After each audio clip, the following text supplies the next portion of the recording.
Rommel had suddenly broken through in Egypt, and he was sort of banging on the gates of Cairo, and Bomber Command decided to send out a couple of squadrons of Wellingtons, and they put us on a very special Mark 8 Wellington, which had radar aerials that could pick up vessels at night. And they told us to fly it out to Cairo via Gibraltar, Malta, and finally to Cairo from there.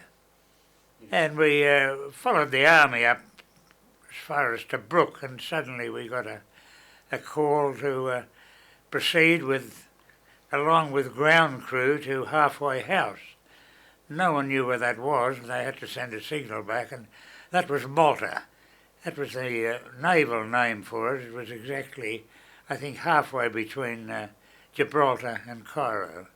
So we got that call an immediate call to leave we got that about 2 o'clock in the afternoon, and we left for Malta that afternoon as soon as it got dark. Bombing from Malta was, I'd say, mainly North Africa, where the Germans were retreating at that stage, and they were being supplied from Tunisia in a couple of ports there, Sfax and Suisse, and Tripoli. They had retreated by that stage back to Tripoli, and we bombed several times at Tripoli, where they had a big airfield there, and but mainly it was, I'd say, Tunisia, Sfax and Suisse, and Tunis, some of the towns in Tunisia. The worst part was over, I think, for Malta by then.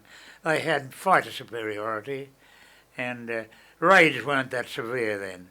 You got raids occasionally at night, but prior to that, earlier on, of course, they had raids day and night. But by the time we got there, that would have been early December 1942, I think we had complete air superiority.